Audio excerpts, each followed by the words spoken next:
सुन रहा हूं ये ऑपरेशन मुजामिल भाई, मैं जो सुन रहा हूं ये ऑपरेशन फिर से अमेरिका की मर्जी से शुरू किया गया। अच्छा, नंबर 2, हमारा रियासत फिर से दो तरफ खेल रहा है। अमेरिका के कहने पे ऑपरेशन शुरू है, इधर चाइना को कह रहे हैं कि चूंकि आपने जो हमें किया है तो लिहाजा हम आपके कहने पे अब ऑपरेशन शुरू कर रहे हैं। साहब ने जो ये कहा कि इतने लार्ज स्केल पे ये नहीं होगा कि आईडीपीज पैदा हो जाए, इंटेलिजेंस बेस्ड होगा और इसका कोलैटरल डैमेज नहीं होगा, उन पर भी ट्रस्ट नहीं है आपको? देखें जी, ख्वाजा आसिफ साहब मेरे अंकल हैं, वाले वालिद साहब के बड़े करीबी कलीग रह चुके हैं, उनकी बड़ी इज्जत है, लेकिन हमें पता है और आपको पता है कि पाकिस्तान के इस निज़ाम में सियासतदानों का या जो अपने आप को हुक्मरान कहते हैं, और मैं नहीं समझता कि ये हुक्मरान है, हुक्मरान हाकिम होते हैं, ये तो ऑब्वियसली किसी के चुने हुए आके हुकूमत करते हैं और उनकी एक सॉर्ट ऑफ गुलामी है। हमें पता है कि इनकी क्या है और क्या नहीं है। और दूसरा ये कि भाई हमारे फैसला है, पुख्तनख्वा का फैसला है, तो ये पुख्तनख्वा के लोगों को करने देना। मैं भाई स्टेट विद इन स्टेट बना हुआ पाकिस्तान, लेकिन पख्तूनख्वा की नुमाइंदा जमात तो आप कह रहे हैं ड्रामा कर रही है कच्चे के, तो वो भी तो इनकी बैठाई हुई है ना। देखें तो फिर बात किसकी सुने, पख्तूनख्वा में किसकी बात सुने? मेरे ख्याल में जो अवामी जो रद्द अमल आ रहा है ये सामने वाज़ेह है और अवाम इससे तंग है, वो कोई छुपी हुई बात तो नहीं है। तो मेरे ख्याल में आप अवाम के संग एक काम करें। हमने ऑपरेशन स्वात किया है जी, हमने उससे पहले मुज़ाकरात किए हैं, हमने अवाम को अपने साथ एतमाद में लेकर ऑपरेशन किया और 3 महीनों में स्वात हमने क्लियर किया है। सब कुछ होता है, लेकिन आपको सबको एतमाद, हमें तो अभी पता भी नहीं कि असल में इस्तेहकाम पाकिस्तान क्या है। वज़ीर आज़म साहब कह रहे हैं कि ये सिर्फ एक आइडियोलॉजी है, ख्वाजा आसिफ साहब कह रहे हैं कि ये जी टारगेट ऑपरेशन है। तो टारगेट ऑपरेशन तो वैसे ही पाकिस्तान में क्या कल ऐलान करने से पहले नहीं चल रहा था? चल रहा था जी, वो तो गुलाम। लेकिन मेरे जो सवाल है मुज़म्मिल भाई, सिंध में देखे स्टेट विद इन स्टेट बना हुआ है, कच्चे के डाकू, एक बम गिरा वहां पे,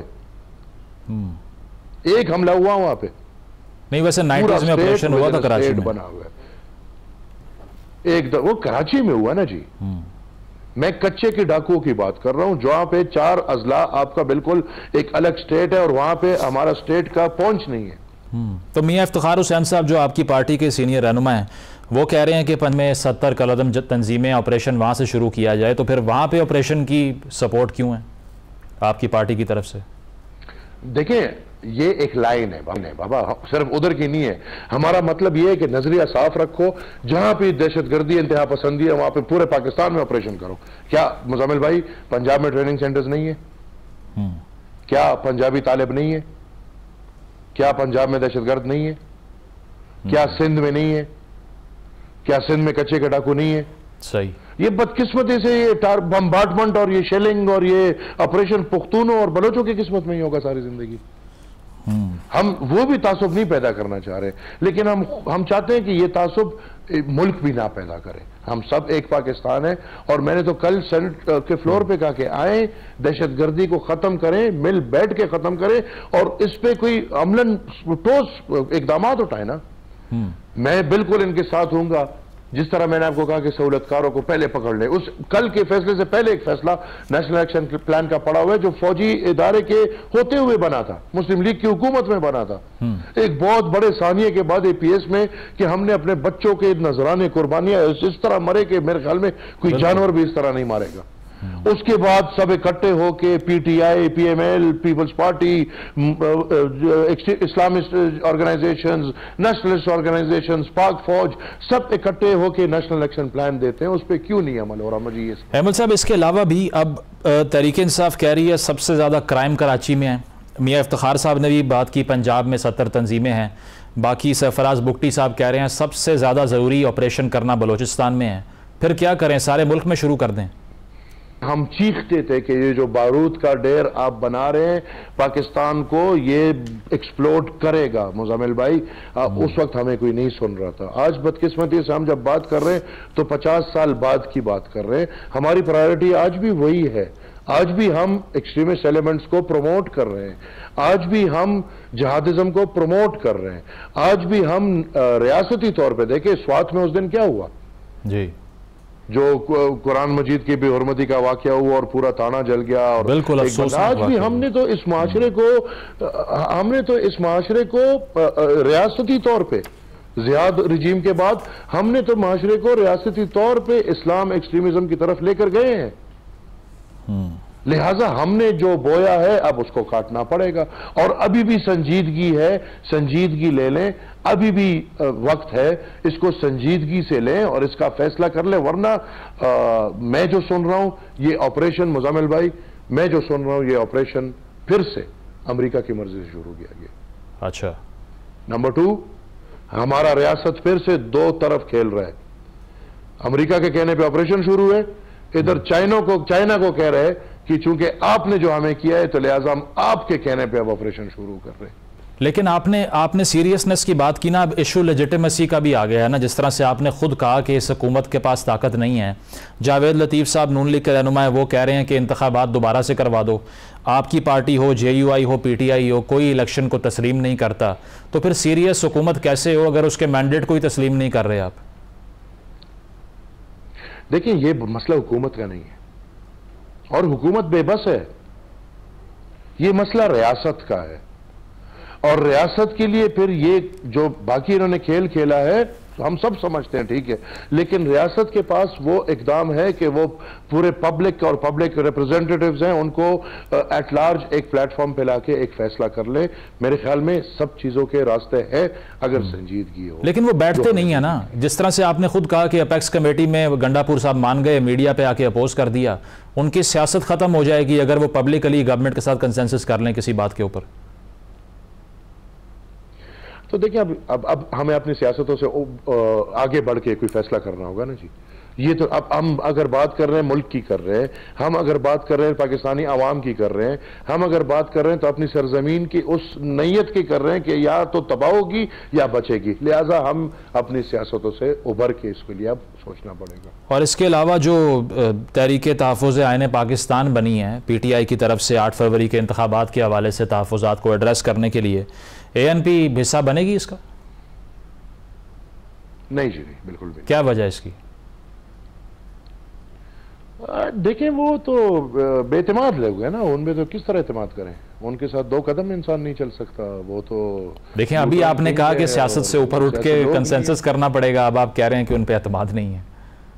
तो वो तो देखें, आपने जो बात की तो मैंने वो बात की इन द कॉन्टेक्स्ट कि हम अपने मुल्क के लिए सोचें। बाकी अगर सियासी वो है तो मेरे पास ये नहीं है कि I have only 2 options, either I have to go with Pakistan Muslim League and its allies और I have to go with PTI and its allies. I am a third option और हम एक इत्तेहाद बना भी चुके हैं और इंशाल्लाह इसको आगे भी लेकर जाएंगे। JUI हमारे साथ आ रही है और इसमें हमारे पास और कौम परस्त जमातें आ रही है और इसको हम पूरे मुल्क की सतह पे इंशाल्लाह उभर के लाएंगे। और हम ये समझते हैं कि पाकिस्तान में इस वक्त अगर हुकूमत है वो भी किसी के रहमो करम पे है और अगर अपोजिशन है तो वो भी किसी के रहमो करम पे है। लिहाजा हमें एक थर्ड फोर्स जो बिल्कुल एक आजाद फोर्स हो, जो किसी के रहमो करम पे ना हो और वो बिल्कुल अवामी मसलों को निशाना बना के बोला, इससे बाला कि हमने किसी को जेल में डालना है, हमने किसी को निकालना है, किसी ने निकाह ठीक किए, किसी ने निकाह ठीक नहीं किया, किसी ने बेटे से तनख्वाह लिए, किसी ने बेटे से ये हमारे प्रॉब्लम्स नहीं है। हमारे प्रॉब्लम्स ये है कि अवाम के मसले कैसे हल होंगे। इंशाल्लाह उसके लिए हम पाकिस्तान की सतह पे एक लोगों को इकट्ठा कर रहे हैं और इंशाल्लाह एज अ थर्ड फोर्स उभर के निकलेंगे। और बिलावल साहब ने आज जो तकरीर की है, उन्होंने कहा कि नैब का इदारा पॉलिटिकल इंजीनियरिंग के लिए इस्तेमाल होता है। ये बात तो उन्होंने कर दी, लेकिन हमने देखा है रिसेंटली जिस्मानी रिमांड का जो टाइम पीरियड था उसमें इजाफा हो गया था। तो इस पर आपका मौक़िफ़ क्या है कि अब नैब को ख़त्म करने की बात तमाम पार्टीज़ कर रही हैं लेकिन उनका मैंडेट बढ़ता जा रहा है पहले से? बिल्कुल जी मुजम्मिल भाई, सिर्फ नैब नहीं, पाकिस्तान में नैब समेत वो सब इदारे जो अपना काम मुकम्मल या सही करने में फेल हो चुके हैं, वो इदारे who are a big failure for the state, NAB हो गया। नैब के साथ मैं रूहत हिलाल कमेटी की बात जरूर करूंगा। रूहत हिलाल कमेटी भी फालतू हमारा पैसा जा रहा है, मेरे ख्याल में रूहत हिलाल कमेटी हो गया, नैब हो गया, इसके साथ साथ एक स्टेप आगे बढ़ के और बाकी ऐसे इदारे जो अपना काम करने में नाकाम रहे हैं और पराए काम करते रहे हैं, इन सब इदारों को हमें खत्म करना होगा और हमें अब पाकिस्तान को एक मुस्तहकम पाकिस्तान बना के आगे चलना होगा। बहुत से आपके नाक़दीन जो आप पे तनकीद करते हैं उनको मैंने सुना है, वो ये कहते हैं कि इलेक्शन से पहले एमल वली साहब को उम्मीद थी कि शायद उनसे कोई बातचीत हो जाए, जब नहीं हुई तो नज़रिया तब्दील कर लिया उन्होंने। इसका जवाब क्या देंगे उन लोगों को आप? मुजम्मिल भाई, मेरा नज़रिया आज का नहीं है, 100 साल नज़रिया है, और मेरे इलेक्शन के पहले की तकारीर भी लोग उठा के देख ले, सुन सकते हैं। आजकल सोशल मीडिया का दौर है। मेरे छोड़ दे मेरे बाप दादा परदादा अल्हम्दुलिल्लाह 100 साल तारीख रखते हैं, और 100 साल तारीख में हम एक कदम अपने नज़रिए से हटे नहीं है। हाँ, कहीं एक स्टांस सॉफ्ट होगा, कहीं एक स्टांस हार्ड होगा, लेकिन अल्हम्दुलिल्लाह अपने नज़रिए से हम 1 इंच नहीं हटे। और अगर ये ऑपरेशन प्रोसीड करता है, आपको एतमाद में नहीं लिया जाता, तो फिर लाहे अमल क्या होगा आपका?